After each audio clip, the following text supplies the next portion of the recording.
Shalom Gloyut. Apa kabar semuanya di online service Gloyut hari ini, dan kami berharap yang menyaksikan dan juga mengikuti ibadah tetap sehat di rumah masing-masing. Amin. Sebelum kita ibadah, kita berdoa. Bapak kami surga, di dalam nama Tuhan Yesus, terima kasih Bapak buat kesempatan sore hari ini yang baik Bapak, buat kami dapat beribadah meskipun secara online, tapi kami percaya kuasa Roh Kudus-Mu Bapak yang akan melawat setiap teman-teman yang mengikuti ibadah online service pada hari ini Bapak, di rumah mereka masing-masing.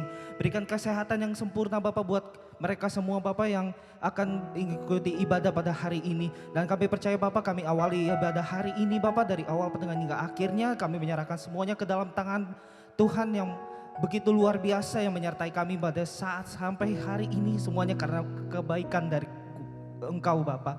Terpujilah namamu Bapa, di dalam nama Tuhan Yesus Kristus. Doa kami ini Bapa, kami sempurnakan Bapa dengan doa yang telah diajarkan oleh Engkau Bapa kepada kami. Doa Bapa kami. Bapa kami yang di surga, dikuduskanlah namamu, datanglah kerajaanmu, jadilah kehendak-Mu di bumi seperti di surga. Berikanlah kami pada hari ini makanan kami secukupnya. Dan ampunilah kami akan kesalahan kami, seperti kami juga mengampuni orang yang bersalah kepada kami. Dan janganlah membawa kami ke dalam pencobaan, tetapi lepaskanlah kami daripada yang jahat. Karena Engkau yang punya kerajaan dan kuasa dan kemuliaan sampai selama-lamanya. Amin. Mari kita memuji Tuhan di rumah masing-masing. Amin. Haleluya.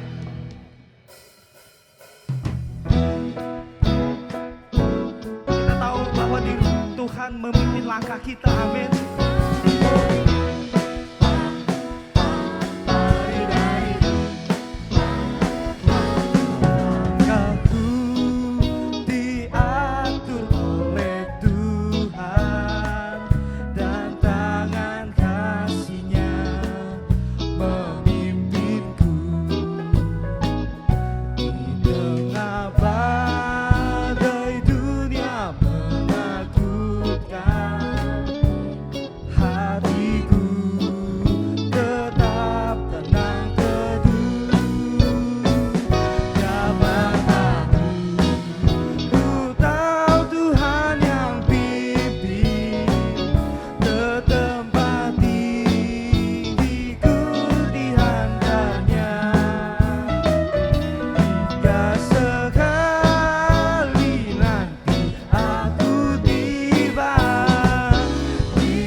Tepuk tangan yang meriah buat Tuhan kita Yesus Kristus. Amin. Selamat menyaksikan Gloyo TV dan Tuhan Yesus memberkati.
Sebelum kita akan mendengarkan firman Tuhan sejenak, kita akan saat teduh sebentar bahwa Tuhan Yesus itu baik buat kita. Sampai sekarang penyertaan Tuhan begitu luar biasa. Kita ada di akhir bulan Juni dan besok udah masuk bulan Juli. Itu penyertaan Tuhan yang luar biasa buat kita. 7 bulan atau 6 bulan sekarang ini Tuhan tetap menyertai kita sampai detik-detik ini. Itu semua karena anugerah dari Tuhan. Dan penyertaan Roh Kudus itu Tuhan tetap ada buat kita. Bagaikan bencana yang siap dibentuk Tuhan. Haleluya Yesus.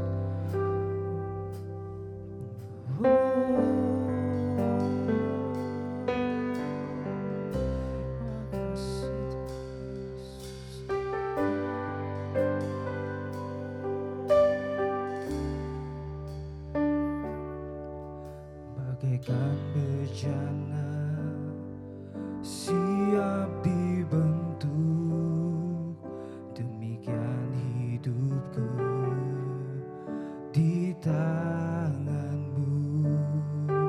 Dengan urapan kuasa Roh-Mu, ku dibaharui selalu.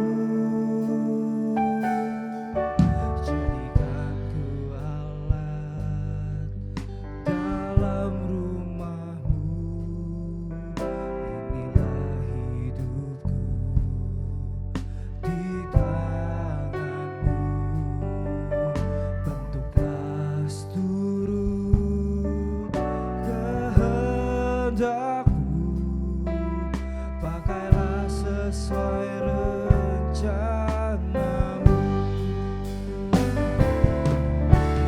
Ku mau seperti-Mu Yesus, disempurnakan selalu dalam segenap jalan.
seperti-Mu Yesus. Come on church, let's sing with together.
Tidak akan membiarkan kami sendirian.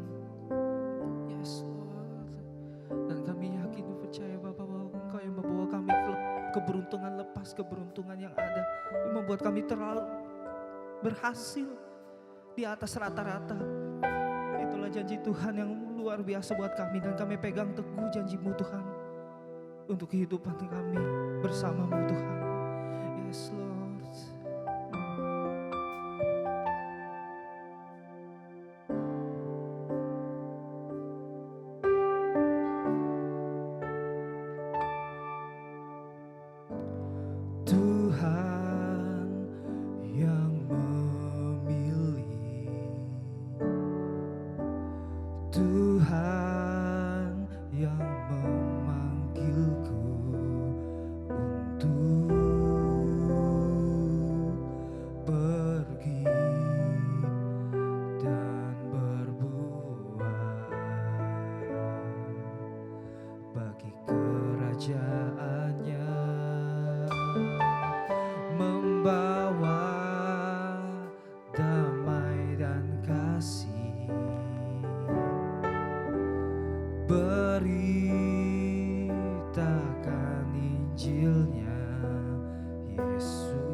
segera datang.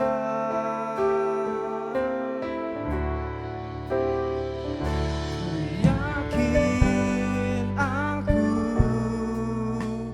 diberkati, ku yakin aku pasti berhasil. Ku yakin aku pasti beruntung karena Yesusku. Aku percaya.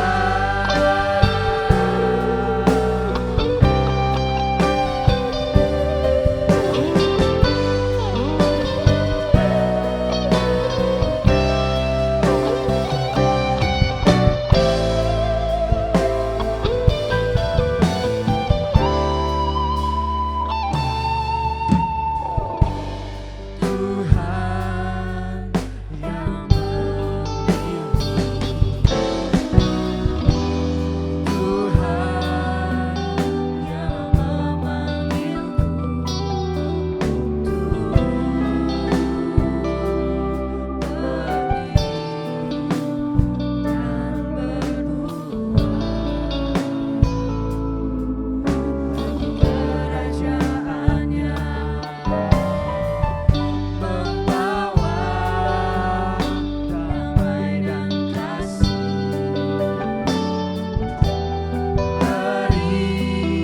Beritakan Injilnya, Yesus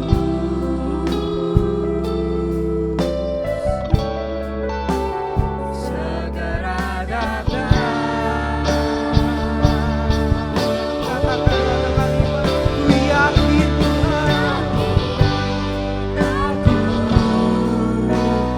diberkati, ku yakin aku pasti berhasil. Ku yakin Tuhan, aku pasti beruntung karena Yesusku. Aku percaya, yakin aku diberkati, yakin aku pasti berhasil, yakin aku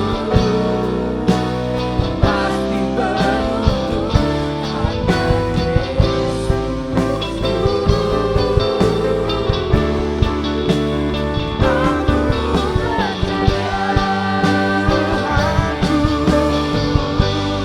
berjalan di depanku, memberikan kemenangan. Tuhanku berjalan di depanku, menghalaukan siap musuhku. Dengan imanku katakan, karena Yesus aku berserah. Karena Yesus berserah.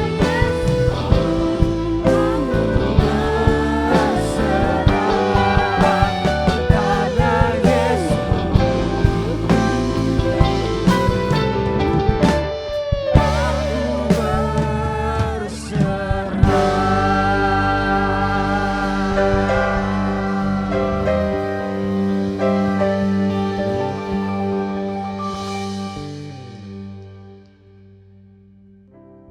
Haleluya, shalom. Loyut, tetap semangat, masih Kristen. Haleluya. Mari kita bersatu dalam doa. Bapa yang baik, terima kasih Tuhan pada saat hari yang indah ini Tuhan. Kami boleh berkumpul kembali bersama Tuhan melalui ibadah online ini Tuhan. Kami percaya ada kuasa Tuhan yang melawat setiap kami. Dan bersyukur Tuhan, Walaupun di tengah pandemi ini kami masih bisa beribadah kepada Tuhan. Saya percaya apapun yang terjadi dalam kehidupan kami semuanya diatur oleh Tuhan. Terima kasih Bapak yang baik. Sebentar kami akan mendengarkan firman Tuhan melalui hamba-Mu ini. Kiranya Tuhan mengurapi hamba-Mu ini ya Tuhan, sehingga apa yang keluar dari mulut hamba-Mu ini sesuai dan seturut dengan firman Tuhan, apa yang menjadi isi hati Tuhan. Terima kasih Bapak yang baik. Tuhan lawat kami satu persatu Tuhan, di dalam nama Tuhan Yesus Kristus. Haleluya. Amin. Shalom. Kembali lagi dengan saya, Andreas Yohanes. Saya akan membagikan kebenaran firman Tuhan dengan tema tangguh karena benar. Haleluya. Kita buka Alkitab kita sama-sama di 2 Yohanes pasalnya yang pertama, ayat yang pertama sampai ayat yang ketiga.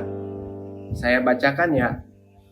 Dari penatua kepada ibu yang terpilih dan anak-anaknya yang benar-benar aku kasihi. Bukan aku saja yang mengasihi kamu, tetapi juga semua orang yang telah mengenal kebenaran. Oleh karena kebenaran yang tetap di dalam kita, yang akan menyertai kita sampai selama-lamanya. Kasih karunia, rahmat, dan damai sejahtera dari Allah Bapa dan dari Yesus Kristus Anak Bapa akan menyertai kita dalam kebenaran dan kasih. Amin untuk firman Tuhan. Bicara soal kebenaran dalam hidup ini, setiap orang atau bahkan setiap anak muda memiliki prinsip mengenai kebenaran yang dianggap benar oleh diri masing-masing. Bahkan kita pernah dengar ada yang bilang, prinsip gue kalau orang baik sama gue akan baik 100 kali lipat sama orang itu. Tapi sorry, kalau orang jahat sama gue akan jauh lebih jahat. Kadang sebuah prinsip itu yang sering terdengar bagi kita, terlihat bahkan terkesan benar. Karena tidak sedikit juga orang yang memiliki prinsip seperti itu. Jadi prinsip itu terdengar memang seperti sebuah kebenaran, memang wajar, terdengar wajar bahwa ketika orang ada yang baik sama kita, maka kita akan baik. Tapi ketika ada yang jahat, maka kita akan jahat. Itu adalah prinsip dunia. Tetapi apa prinsip yang diajarkan Tuhan? Prinsip yang diajarkan Tuhan yang kita tahu adalah ketika orang menampar pipi kirimu, kau berikan juga pipi kananmu. Berdoalah bagi mereka yang menganiaya kamu. Kalau kita melihat dari sisi Alkitab, tentu berbeda. Akan tetapi banyak sekali anak muda yang bahkan memiliki prinsip yang ada di dunia ini. Itu adalah prinsip-prinsip dunia. Karena kita tahu ketika kita membaca dalam Alkitab, banyak sekali ajaran Kristus mengenai jangan membalas yang jahat dengan yang jahat. Berdoa bagi mereka yang menganiaya kamu. Kasihilah musuhmu. Prinsip-prinsip dunia itu kita harus lihat. Kalau memang kita mau punya prinsip, kita harus lihat juga ini prinsip bertentangan dengan firman Tuhan atau tidak. Amin. Saya mau kasih satu cerita pengalaman saya. Hari Jumat lalu saya sedang dalam keadaan berduka, selesai menguburkan saudara saya, kakak saya, cici saya yang terkasih untuk mengantarkan ke tempat peristirahatan terakhir.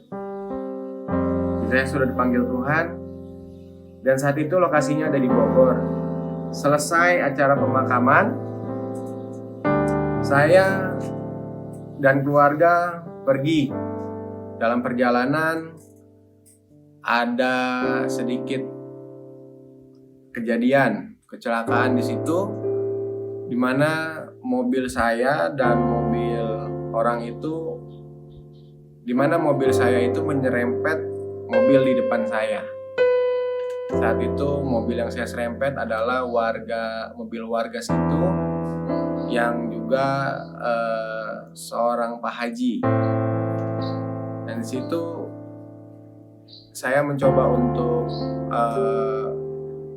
berdamai, bagaimana supaya masalahnya ini tidak berlarut panjang, dan mungkin juga saya juga punya hal berniat untuk membetulkan kalau memang Pak Haji itu bersedia mengganti. Saya juga akan mengganti rugi apabila memang Pak Haji itu bersedia. Akan tetapi setelah kita turun bersama, saya mencoba untuk berdiskusi, justru Bapak itu marah-marah, seolah-olah melihat saya karena saya masih muda.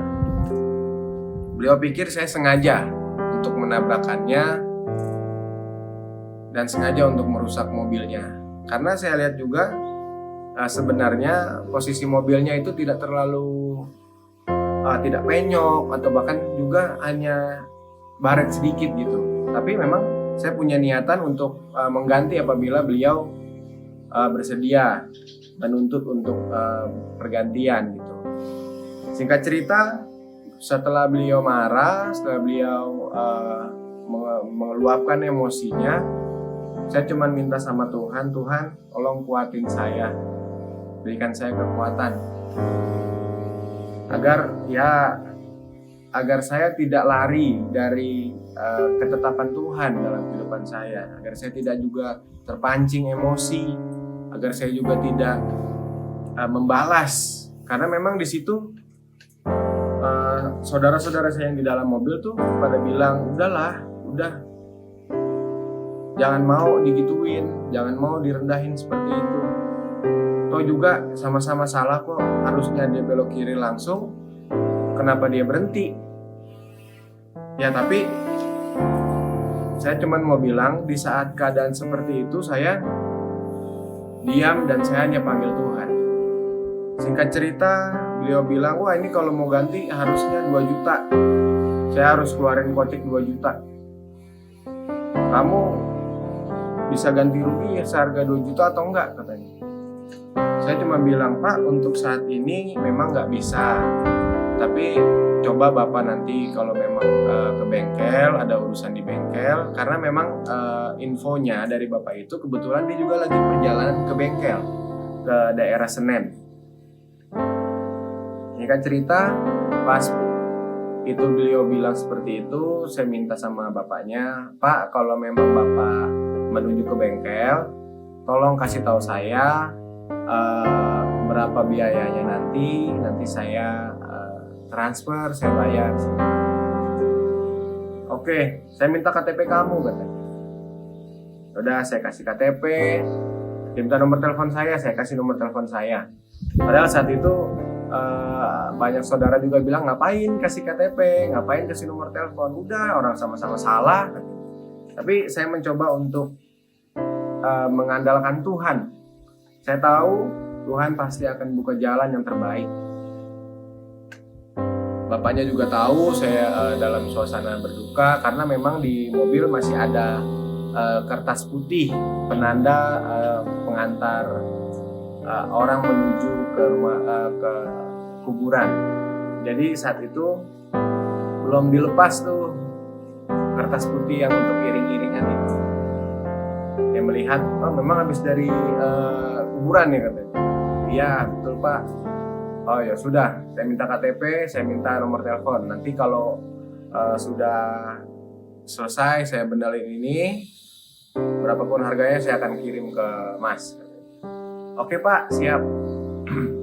Kayak cerita saya pergi, ya sepanjang jalan banyak juga yang menyayangkan kenapa saya memberi KTP saya memberi nomor telepon saya gitu. Tapi ya saya coba untuk menenangkan mereka juga. Saya bilang nggak apa-apa, karena memang saya juga salah kan, karena saya juga mungkin kurang fokus Singkat cerita, besokannya hari Sabtu siang saya menerima WhatsApp. Bapak itu WhatsApp saya.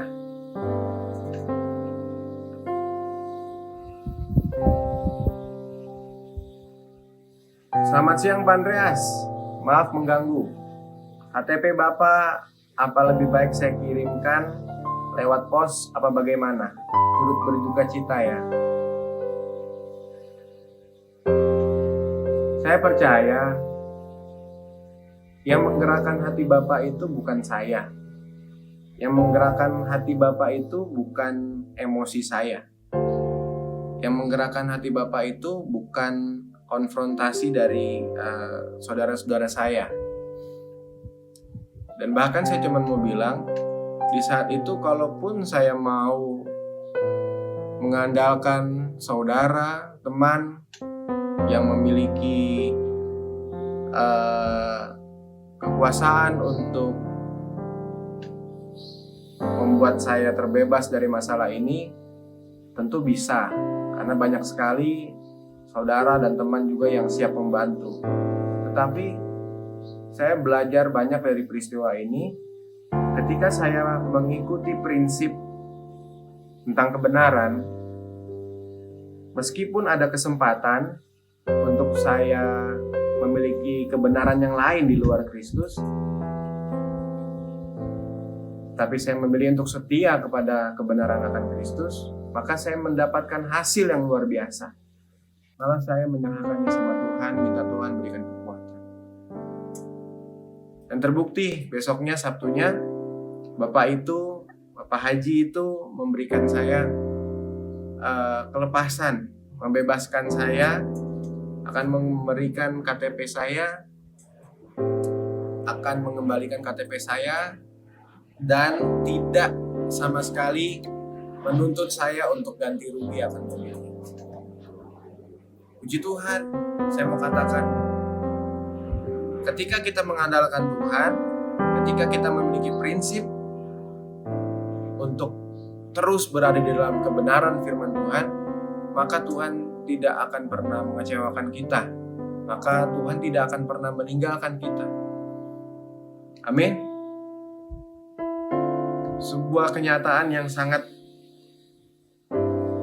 menegur saya, bahkan meneguhkan saya. Luar biasa ketika Tuhan mengetuk hati Bapak Haji itu, membuatnya tidak menuntut saya, tidak meminta anggaran untuk membenarkan lecet-lecetnya itu sebuah keajaiban, sebuah mujizat yang dari Tuhan. Amin. Saya mau kita sama-sama mengerti bahwa ketetapan kebenaran firman Tuhan ya dan amin. Jadi saudara, teman-teman youth, ketika ada dalam masalah, jangan pernah andalkan manusia, tapi andalkanlah Tuhan. Amin.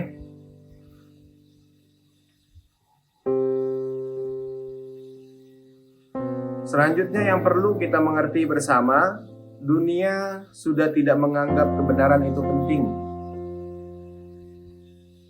Karena dunia sedang mengejar kesenangan. Karena yang sedang dikejar adalah yang menyenangkan, yang menguntungkan. Saya melihat isu akhir-akhir ini adalah mengenai ada orang yang pro vaksin, ada orang yang tidak pro vaksin.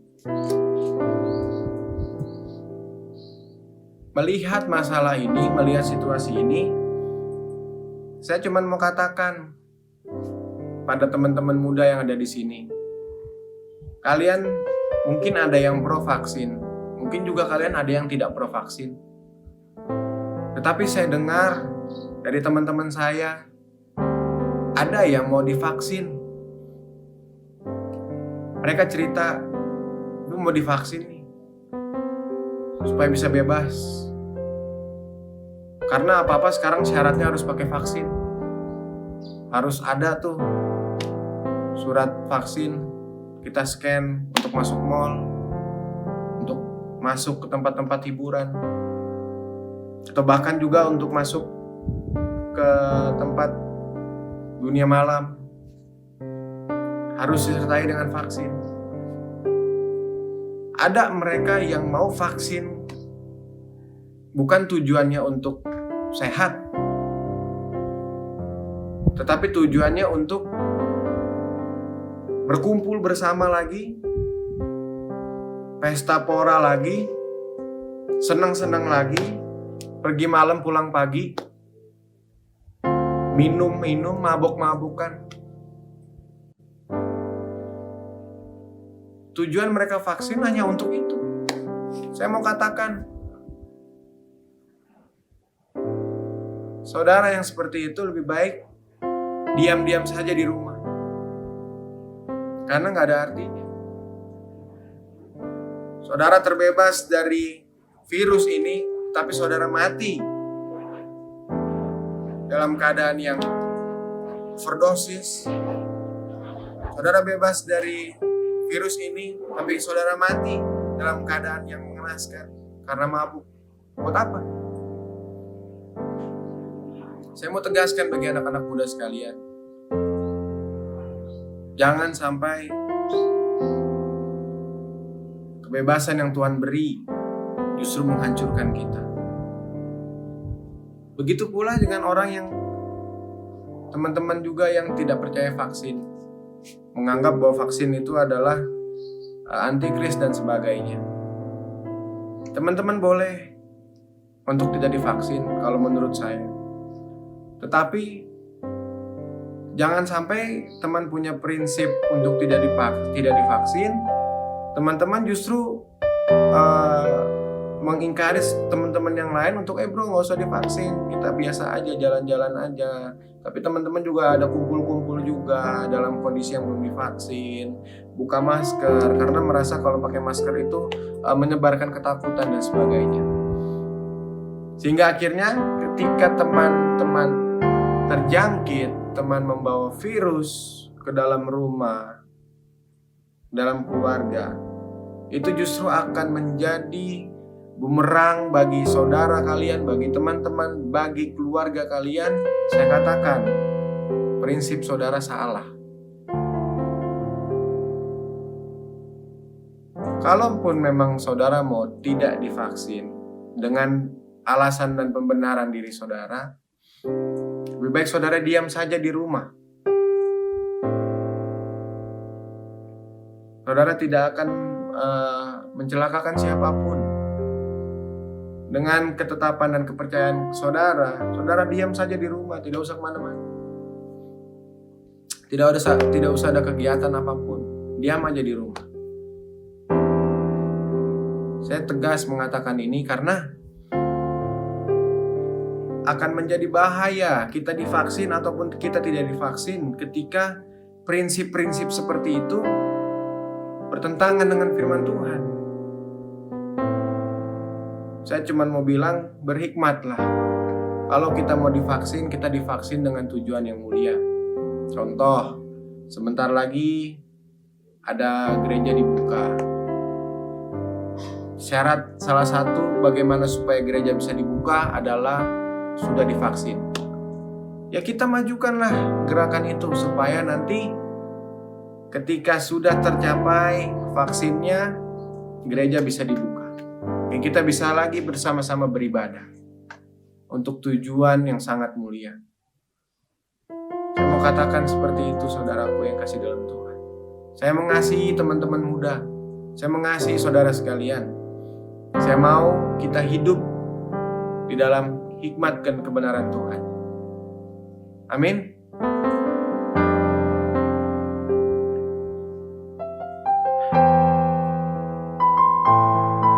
Poin yang berikutnya yang saya mau kita sama-sama mengerti,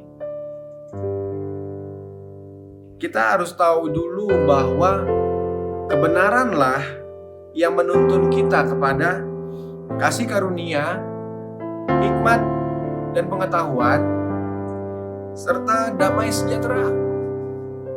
Yang menuntun kita kepada kasih karunia, yang menuntun kita kepada hikmat dan pengetahuan, dan yang menuntun kita kepada damai sejahtera adalah kebenaran. Siapa yang menjadi kebenaran? Yesus Kristus adalah kebenaran. Yesus pernah berkata, "Akulah jalan, kebenaran, dan hidup." Dan Yesus juga pernah berkata, "Aku adalah pokok anggur yang benar." Ketika kita melihat apa sih maksudnya? Maksudnya adalah ketika Yesus berkata, "Aku adalah jalan dan kebenaran, aku adalah pokok anggur yang benar." Artinya apa? Ada jalan yang salah, artinya ada pokok anggur yang salah. Jangan sampai iblis membodoh-bodohi kita dengan menyajikan seolah-olah kebenaran, dengan menyuguhkan kepada kita seolah-olah adalah prinsip kebenaran. Padahal itu adalah pokok yang salah, itu adalah jalan yang salah.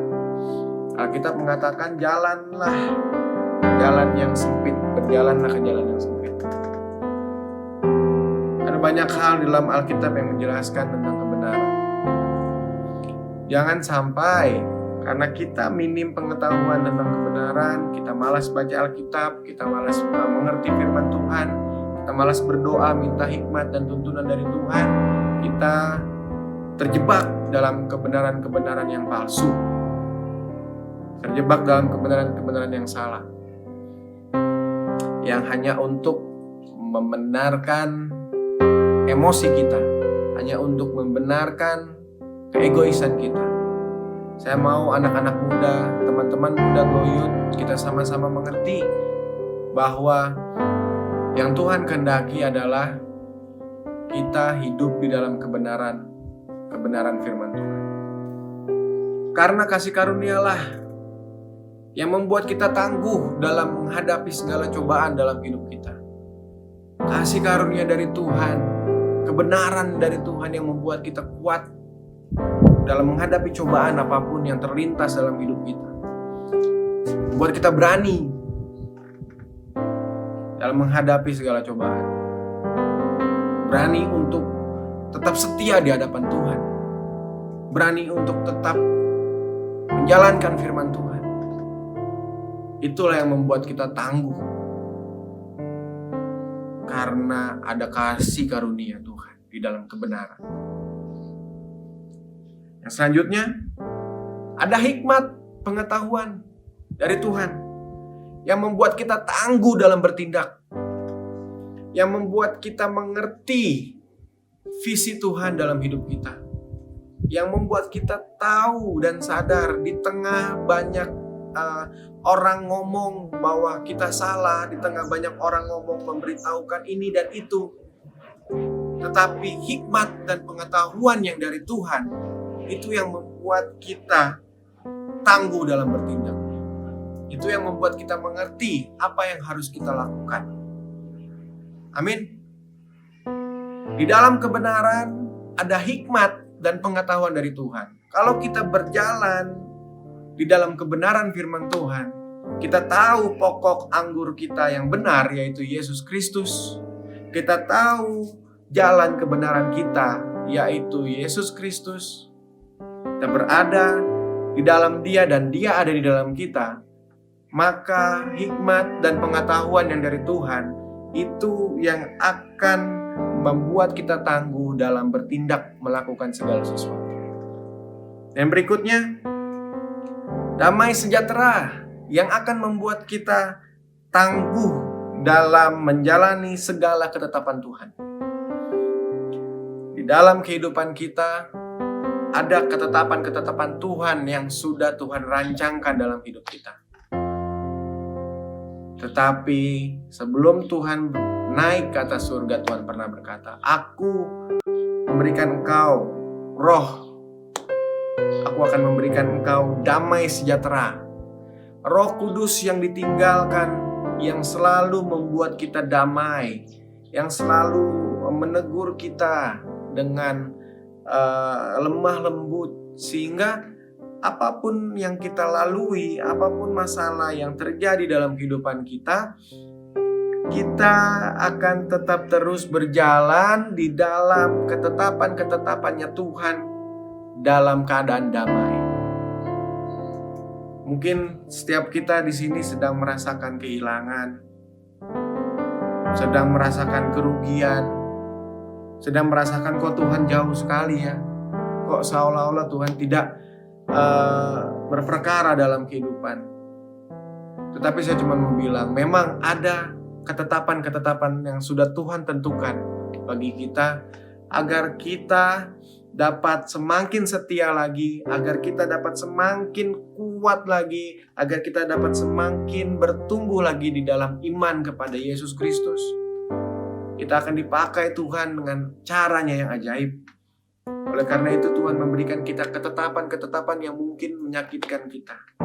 Tetapi Tuhan sendiri yang memberikan damai sejahtera ketika kita berada di dalam kebenaran firman Tuhan. Ketika kita memilih untuk setia berada di dalam ketetapan firman Tuhan, kebenaran firman Tuhan, maka saya mau katakan akan ada damai di dalam hati setiap kita.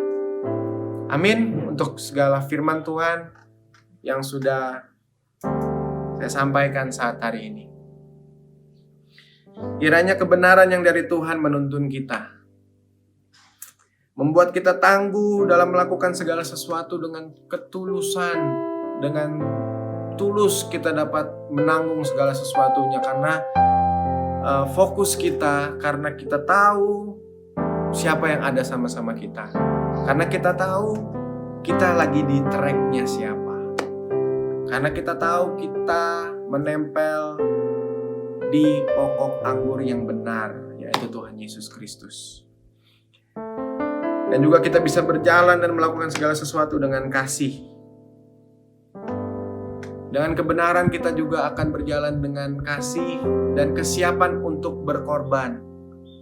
Karena kita tahu kita berada di dalam kebenaran firman Tuhan, maka kita tidak takut rugi.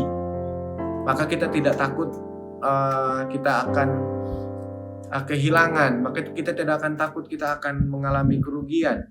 Tetapi justru kita memiliki sikap siap berkorban di dalam pelayanan maupun di dalam kehidupan kita. Ketika kita berada di dalam kebenaran firman Tuhan, maka kita akan memiliki sikap siap berkorban. Dan juga yang terakhir, kita juga siap untuk menyenangkan hati Tuhan dalam keadaan apapun kita. Saya cuma mau ingatkan kepada teman-teman, kita hidup, kata Alkitab, paling lama 70 tahun. Kalau kuat kita bisa sampai 80 tahun. Tetapi apa artinya hidup kalau kita tidak menyenangkan Tuhan? Hidup itu singkat, dan penggembala juga pernah bilang, kita sudah memegang nomor antrian, dan juga kita punya tanggal lahir. Kita tahu tanggal lahir kita masing-masing, tetapi kita tidak tahu nomor antrian berapa kita. Tanggal kematian kita tidak akan pernah tahu. Makanya saya mau bilang, saya mau ingatkan kita, yuk anak-anak muda, anak-anak Gloyut, hiduplah bagi Tuhan. Hiduplah untuk menyenangkan Tuhan. Maka saya percaya kuasa Tuhan yang bahkan jauh lebih besar lagi akan terjadi dalam hidup kita masing-masing. Mari kita berdoa. Bapa, terima kasih untuk firman-Mu saat ini Tuhan. Kiranya Tuhan jamah melawat kami Tuhan, agar kami bisa berdiri di dalam ketetapan kebenaran firman Tuhan, agar kami dapat mengerti dan sadar bahwa Tuhanlah yang menjadi pokok anggur yang benar bagi kami. Tuhanlah yang menjadi jalan yang benar bagi kami, jalan kebenaran bagi kami, agar kita juga dapat sabar dan tekun dalam menanggung segala perkara di dalam kehidupan ini. Karena kita tahu, kami tahu Tuhan, ada Tuhan di tengah-tengah kami.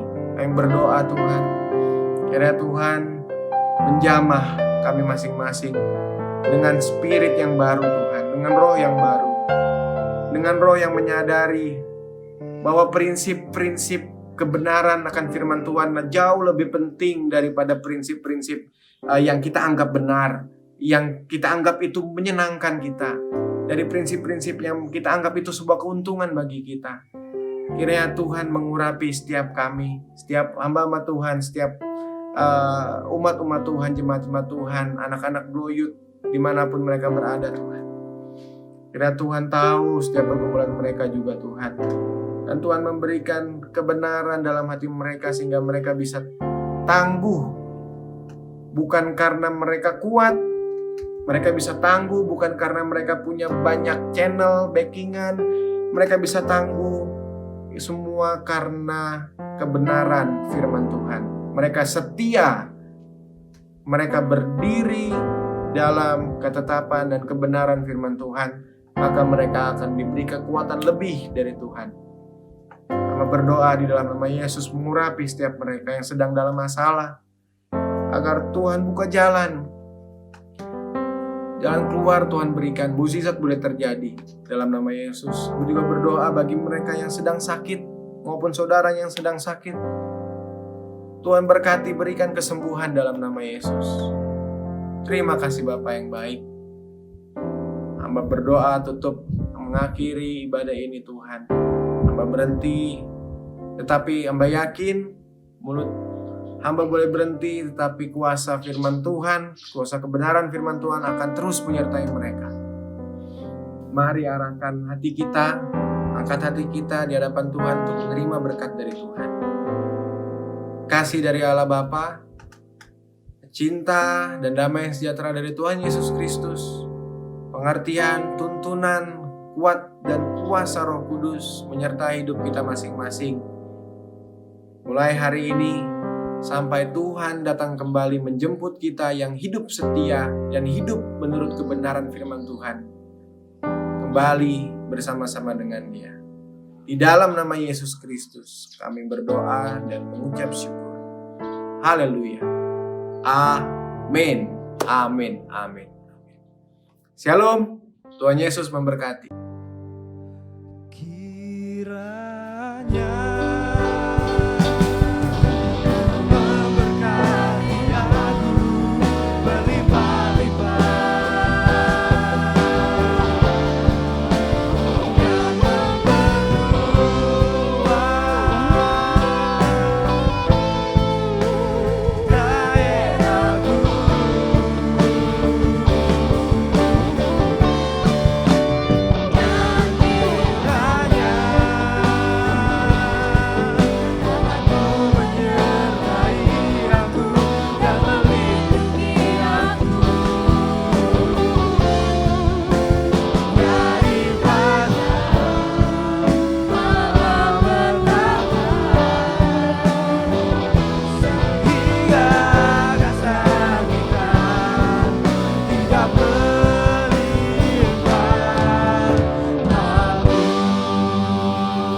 Happy Sunday semuanya, dan God bless you.